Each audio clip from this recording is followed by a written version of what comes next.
Hello student, welcome back to my channel Aakash lecture. Student, जितने बच्चे class 12th में हैं और 2025 बोर्ड एग्जाम देने वाले हो तो उनके लिए वीडियो सबसे ज्यादा इंपॉर्टेंट है। आज मैं आप लोगों को मात्र 75 टॉपिक आप लोगों को बताने वाला हूं केमिस्ट्री का, कि अगर 75 टॉपिक आप लोगों का पूरा तैयार है तो बोर्ड परीक्षा में यही टॉपिक आएंगे और 100% अब मैं दावे के साथ कह सकता हूं कि पूरा का पूरा नंबर लेकर आपको केमिस्ट्री में आने वाले हो।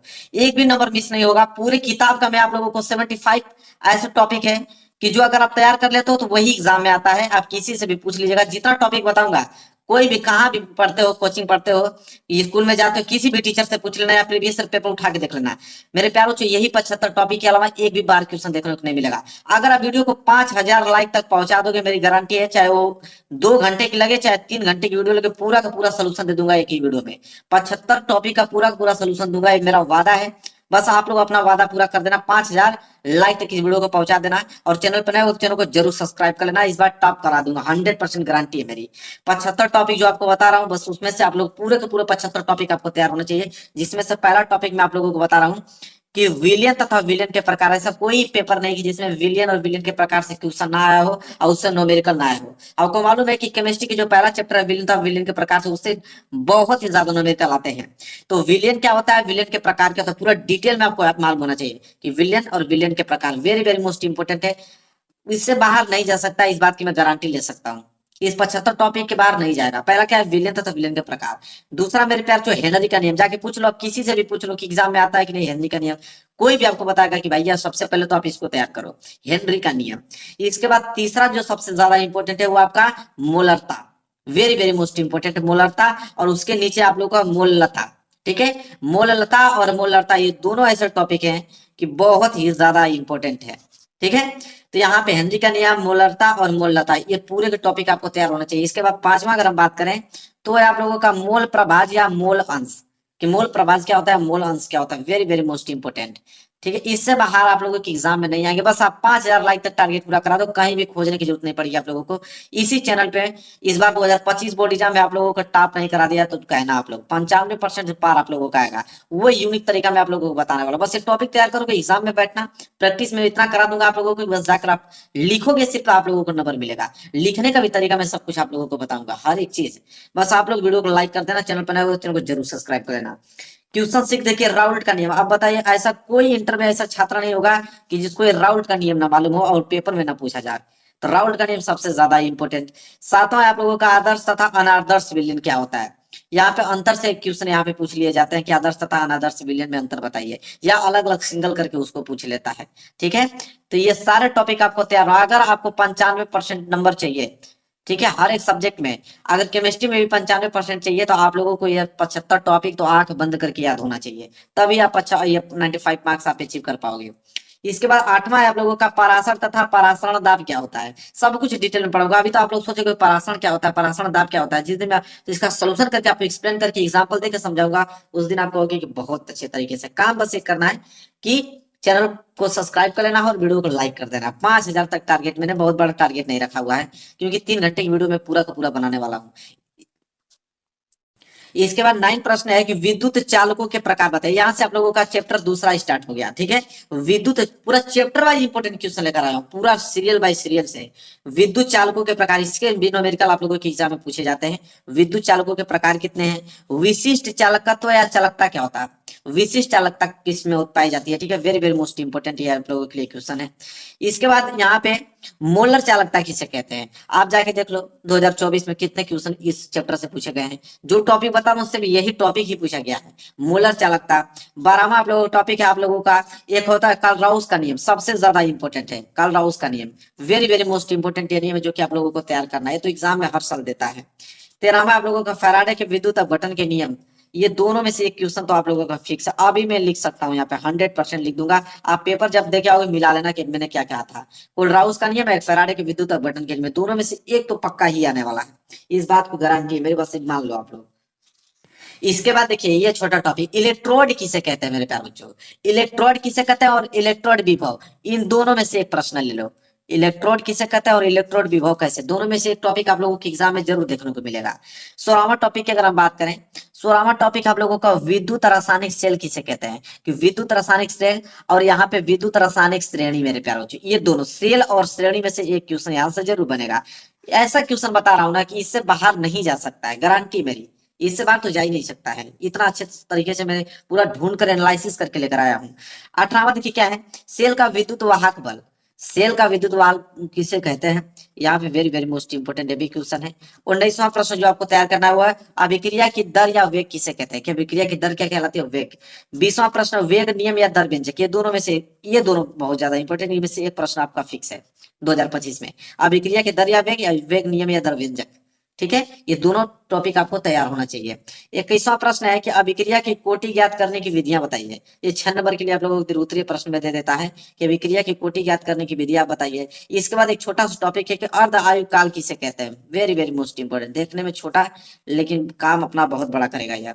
ठीक है, अर्ध आयु काल किसे कहते हैं। इसके बाद शून्य कोटि के विक्रिया किसे कहते हैं। देखिए यहाँ पे कोटि के विक्रिया से 3 प्रश्न बनेंगे, शून्य कोटि के विक्रिया, प्रथम कोटि के विक्रिया और द्वितीय कोटि के विक्रिया। तीनों टॉपिक को आंख बंद करके अभी से नोट कर लो और दिमाग में फिट कर लो कि चाहे कुछ भी हो जाए, ये तीनों टॉपिक आपको तैयार होना ही चाहिए। शून्य कोटि के विक्रिया, प्रथम कोटि के विक्रिया और यहाँ पे द्वितीय कोटि के विक्रिया, ये तीनों टॉपिक आप लोगों को तैयार होना चाहिए, बहुत ज्यादा इंपॉर्टेंट है। आगे अगर हम बात करें प्रश्न नंबर 26 की अभिक्रिया की अविकता, अभिक्रिया की अविकता किसे कहते हैं, बहुत इंपॉर्टेंट टॉपिक आप लोगों को बता रहा हूँ, दिल खुश हो जा रहा है इन टॉपिकों का नाम सुनकर ही। जैसे मैं सोल्यूशन आप लोगों को कराऊंगा 3 घंटे 4 घंटे क्लास लेकर पूरा डिटेल में एक एक वर्ड आप अच्छे तरीके से वीडियो को देखकर नोट कर लेना मेरे प्यारे बच्चों। बस उसी को जितना समय बचा बस इन्हीं प्रश्नों को दोहराकर आप एग्जाम में चल जाओ, कुछ भी करने की जरूरत नहीं है, पूरे के पूरे नंबर लेकर आओगे। इसके बाद आप लोगों को 27 डी ब्लॉक के तत्व और संक्रमण तत्व पूछता है ना, डी ब्लॉक के तत्वों को आप बताइए, यहाँ पे बहुत ज्यादा इंपॉर्टेंट है। इसके बाद देखिए इसे लेंथेनाइट तथा एक्टेनाइट, ये आपको तैयार होना चाहिए कि लेंथेनाइट तथा एक्टेनाइट ये बहुत ज्यादा इंपॉर्टेंट है, ये हर साल देखता हूं तो हर साल इसको घुसा देता है एग्जाम में, जरूर से जरूर दे देगा वो। इसके बाद 29 है उप संयोजक यौगिक, तो भाई पूछेगा उप संयोजन यौगिक, बहुत ज्यादा इंपॉर्टेंट है। इसके बाद देखिए क्या है, उप संयोजक यौगिकों के नामकरण करने के लिए देता है, आपको दे देगा वहां पे, और उसका यूपीएससी नामकरण करने के लिए देता है उप संयोजक यौगिकों का नामकरण। इसके बाद लिगेंड किसे कहते हैं, ये बहुत छोटा सा टॉपिक, बहुत इंपॉर्टेंट है, लिगेंड किसे कहते हैं, बहुत सिंपल है, आप जब पढ़ोगे तो बिल्कुल आपको आसान लगने लगेगा। आप नाम सुन रहे हो तो बिल्कुल आप भारी लग रहा होगा आप लोगों को, कैसे याद होगा, लेकिन बहुत इतना आसान तरीके से बताऊंगा, इतना सिंपल वे में इसका परिभाषा लिख के सब कुछ दिखाने वाला हूँ आप लोगों को कि बिल्कुल क्लियर होगा। सारे नोट्स रखे हुए हैं, बस आप 5000 तक इस वीडियो को लाइक पहुंचा दो, और चैनल पर हो तो चैनल को सब्सक्राइब कर लेना। इस बार देख लेना मेरे चैनल से पढ़ के कि कितना आप लोगों को बेनिफिट हो रहा है और कितना स्कोर करके आने वाला है मेरे चैनल से पढ़ के आप लोग। चलिए अगला टॉपिक जो है 32 टॉपिक उसको तैयार कीजिए। 32 वाला टॉपिक है कि संयोजकता आबंध सिद्धांत, जिसे बीपीटी कहते हैं हम लोग। ठीक है, संयोजकता आबंध सिद्धांत किसे कहता है मेरे प्यारे बच्चों, बहुत ज्यादा इंपॉर्टेंट है। इसके बाद 33वां आप लोगों का हेलो एल्केन, हेलो एल्केन, यहाँ से प्रश्न आपको बनना जरूरी है, क्या आता है हेलो एल्केनों के नामकरण करने के लिए। नामकरण तो आप लोगों का 100% ही देता है, हेलो एल्केन दे चाहे ना दे, लेकिन नामकरण करने के लिए आपको जरूर देगा। इसके बाद आप लोगों का आता है वुड्स अभिक्रिया, बहुत इंपॉर्टेंट अभिक्रिया है, जाके पूछिए आप किसी से कि क्या ये आप लोगों के एग्जाम में आएगा, वो आपको तुरंत कहेगा भाई पहले इसको तैयार करो। वुड्स अभिक्रिया वेरी वेरी मोस्ट इंपॉर्टेंट है। 36 आप लोगों की यस1 तथा यस की अभिक्रिया पूछता है कि यस1 तथा SN2 की अभिक्रिया क्या होती है। मैं आपको एग्जाम्पल देके 4 एग्जाम्पल 5 एग्जाम्पल देके समझा दूंगा, ठीक है, रिएक्शन के लिए। इसके बाद आप लोगों का हेलोरिन, मैंने आप लोगों को देखे हेलोरिन हेलोरिनो का नामकरण, जैसे यहाँ पे दिया ना हेलो एल्केन क्या है, हेलो एल्केनो के नामकरण, ये दोनों टॉपिक इसी से जुड़े हुए हैं, हेलोरिन हेलोरिनो के नामकरण, बहुत ज्यादा इंपॉर्टेंट है मेरे प्यारे बच्चों। नहीं कह रहा हूँ इससे बाहर नहीं आता है, आप बात मानिए मेरे, जितना टॉपिक बता रहा हूँ टॉपिक तैयार है ना, इससे बाहर नहीं आता है। इसके बाद आप क्लोरोबेंजीन और क्लोरोफार्म, ये दोनों टॉपिक जो है दोनों इसको कंबाइंड कर लो। क्लोरोबेंजीन और chloroform very very most important topic है, इसको आप लोगों को किसी कीमत पे आप लोगों को तैयार करके ही जाने हैं। क्वेश्चन 39 और 14 क्वेश्चन। इसके बाद यहाँ पे देखिए chlorofluoro carbon, chlorofluorocarbon very very most important question है। एक सेल को हाल, ठीक है, सेल को हाल, ये दोनों टॉपिक जो है बहुत ज्यादा इंपॉर्टेंट है, very very most important, fluorocarbon और सेल्कोहॉल। इसके बाद ये दोनों टॉपिक जो मैं तैयार कराने वाला हूं आप लोगों को, एक तो एल्कोहल का नामकरण और एक एल्कोहल का नामकरण, वर्गीकरण, दोनों अंतर आता है। एल्कोहल का नामकरण और एल्कोहल का वर्गीकरण, दोनों में से एक टॉपिक मेरे प्यारे बच्चों यहाँ पे लिख दे रहा हूँ। आप मेरे बातों का यही स्क्रीनशॉट ले लो या सुन लो कि 100% एग्जाम में बनने वाले हैं तो बनेंगे, इसको कोई रोक नहीं सकता आप लोगों को, एल्कोहल का नामकरण और एल्कोहल का वर्गीकरण से। इसके बाद यहाँ पे 45 प्रश्न है कि प्राथमिक, द्वितीयक एवं तृतीयक एल्कोहल में विभेद बताइए, अंतर बताइए। तीनों को डिटेल में दे देता, 2 नंबर के हिसाब से 6 नंबर के लिए प्रश्न आपके एग्जाम में बनते हैं मेरे प्यारे बच्चों। ठीक है, आगे देखिए अगला क्या है 46, एथिल एल्कोहल या एथेनॉल किसे कहते हैं। पूछता ना एथिल एल्कोहल का सूत्र बताइए, एथेनॉल कैसे बनता है ये बताइए, वेरी वेरी मोस्ट इंपोर्टेंट मेरे प्यारे बच्चों। आगे बढ़िए, फिनाल, बहुत छोटा टॉपिक लेकिन बहुत इंपॉर्टेंट। दो चीज, फिनॉल का वर्गीकरण भी पूछता है, तो दोनों में से एक चीज डिटेल में लिख के आओ ना, कि उससे बाहर नहीं पूछ सकता। जैसे यहाँ पे मैंने आप लोगों को बताया एल्कोहल का नामकरण, एल्कोहल का वर्गीकरण, ठीक है। इसी तरह मैंने यहाँ बताया आप लोगों को हेलोरिन, हेलोरिन का नामकरण, इसी तरह यह फिनाल आता है, फिनोल का वर्गीकरण आता है। तो मतलब इतना मैंने अच्छे तरीके से लिखा है कि बाहर पूछ ही नहीं सकता ना एग्जाम मुझसे। इसके बाद 49 आप लोगों का यूपीएससी नामकरण, ये स्पेशल वीडियो मैं आप लोगों के लिए बनाऊंगा। फिर दुनिया का कोई भी ये नामकरण करने के लिए देगा यूपीएससी नाम, आंख बंद करके आप कर लोगे। डिटेल वीडियो में आप लोगों के लिए प्रोवाइड कराने वाला हूँ एग्जाम से बहुत बहुत जल्द ही मैं आप लोगों को वीडियो बना दूंगा, ताकि आप यूपीएससी नामकरण अच्छे तरीके से करना सीख जाओ, कंप्लीट वीडियो। चलिए अगला टॉपिक आप लोगों को 50वां टॉपिक क्या है, फिनाल के निर्माण की विधियां क्या हैं। फिनाल के निर्माण की विधियां मेरे प्यारे बच्चों। और इसके बाद जो है आप लोगों का ईथर तथा ईथरो का वर्गीकरण, जाके 2024 का पेपर उठाओ और वहां पे 7 सेट के पेपर बने हैं। कितने सेट के, 7 सेट के पेपर उठाकर जाके जब मिलाओगे इसमें से तो अगर सर पूरा का पूरा तो यहीं से फंसा हुआ है। ठीक है, इसके बाद ईथरो का वर्गीकरण मेरे प्यारे बच्चों, ईथरो वाला पूरा टॉपिक आपको याद होना चाहिए मेरे प्यारे बच्चों। ईथरो के निर्माण की विधियां, यहाँ 3 टॉपिक में आपको बताया हूँ, ईथरो तथा ईथरो का वर्गीकरण, ईथरो का नामकरण और ईथरो के निर्माण की विधियां। अब बताइए एग्जामिनर कहाँ से पूछेगा, तीनों टॉपिक तो मैंने जो पूछता तीनों टॉपिक तो मैंने ले लिया इसमें, इससे बाहर पूछेगा ही नहीं आप लोगों को। इसके बाद आप लोगों का 54 क्या है, डाई एथिल ईथर बनाने की विधि, बहुत ज्यादा इंपॉर्टेंट, ये तो एग्जाम में आप लोगों को देगा ही देगा। इसको 100% आप ट्रिपल स्टार इस पे बना लीजिए, ट्रिपल स्टार इस पे आप बना सकते हो। ठीक है, डाई एथिल ईथर बनाने की विधि। इसके बाद एल्डिहाइड, एक छोटा टॉपिक पूछता है कि एल्डिहाइड क्या है। ठीक है, इसके बाद आगे हम बात करें एल्डिहाइड एवं कीटोन का नामकरण करने के लिए देता है कभी कभी, एल्डिहाइड एवं कीटोन का नामकरण कीजिए। इसके बाद मेरे प्यारे बच्चों 57 है, कार्बोक्सिलिक अम्ल किसे कहते हैं। कार्बोक्सिलिक अम्ल, एल्डिहाइड जैसे पूछता है उसी तरह कार्बोक्सिलिक अम्ल पूछता है मेरे प्यारे बच्चों। ये सारे टॉपिक जो है आप लोगों को आंख बंद करके अगर जा रहे हो केमिस्ट्री का पेपर देने, तो कुछ हो चाहे ना हो, जब आप एग्जाम हॉल में बैठो तो 75 प्रश्न बिल्कुल तैयार होने चाहिए। इसके बाद फिर एग्जाम में देखिए धुआं धुआं करके चले आओगे, पूरा का पूरा लिख के चले आओगे।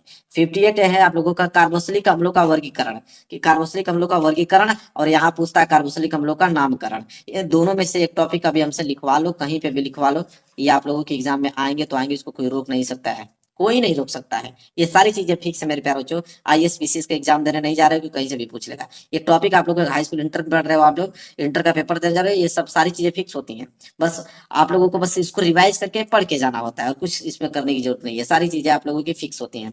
इसके बाद 60वां है कि आप लोगों का सिमट अभिक्रिया पूछता है, कि सिमट अभिक्रिया इधर आप लोगों का नाइट्रो यौगिक, ये दोनों जो है बहुत ज्यादा इंपॉर्टेंट है। और कंबाइन में आप लोगों को ये बताना चाहूंगा कि फार्मिक अम्ल और नाइट्रो बेंजीन किसे कहते हैं। ठीक है, वेरी वेरी मोस्ट इंपोर्टेंट मेरे प्यारे बच्चों, इससे बाहर अगर आ जाए तो हमसे बात कर लेना, आप लोग कमेंट कर देना। ठीक है, आगे बढ़िए 64 क्या है कि एथिल एमीन बनाने की विधि, बहुत ज्यादा इंपॉर्टेंट है। एथिल एमीन बनाने की विधि बहुत बार एग्जाम में आ चुका है और इस बार भी वो देगा, एथिल एमीन बनाने की विधि।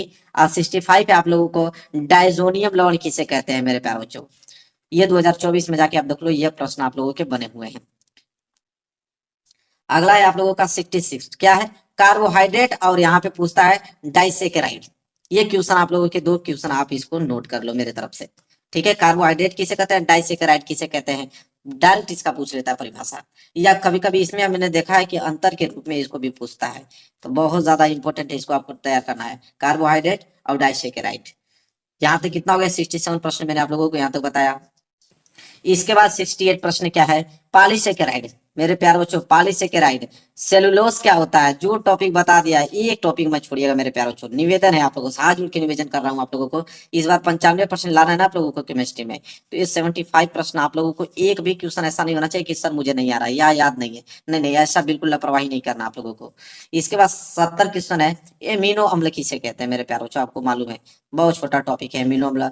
प्रोटीन कैसे कहते हैं, ये टॉपिक पूछता है मेरे प्यारे बच्चों, इस सारे टॉपिक पूछ जाके देख लीजिएगा। डीएनए तथा आरएनए बताइए, नहीं पूछता। डीएनए तथा आरएनए में अंतर बताइए, यहाँ पे 4 नंबर के लिए प्रश्न आप लोगों को दे देता है। तो ये जो टॉपिक मैं आपको लिख दिया वो गारंटी की। एंजाइम किसे कहते हैं, विटामिन किसे कहते हैं, और 75 आप लोगों का डीएनए फिंगरप्रिंटिंग किसे कहते हैं। अब बताइए, इतने बेहतरीन टॉपिक जाके किसी भी टीचर से आप पूछ सकते हो कि जो सर मैंने 75 क्वेश्चन तैयार ये लिस्ट बनाया, क्या ये आएगा? वो आपसे कहेगा कि इससे बार आता ही नहीं है। ठीक है, वो आपसे यही जवाब देगा कि इससे बार आता नहीं, आप बिल्कुल इसको तैयार कर लीजिए। चाहे कुछ हो चाहे ना हो, इतना टॉपिक आपको तैयार होना चाहिए। तब समझ लीजिए कि आप लोगों का बिल्कुल फिक्स है, आप लोगों का 75%। 5000 तक लाइक आप लोगों को पहुंचाना है। वीडियो को जितने भी आपके क्लास 12th में स्टूडेंट है ना, सबके यहाँ इस वीडियो को शेयर करो। सारे बच्चे पढ़े, सारे वीडियो लाइक करें। 3-3 4-4 घंटे का मैराथन दौड़ाकर पूरा का पूरा क्वेश्चन कवर करा दूंगा, याद करा दूंगा, इतना बेहतरीन तरीके से पढ़ाऊंगा। तो मेरे प्यारों के वीडियो को लाइक कर दें।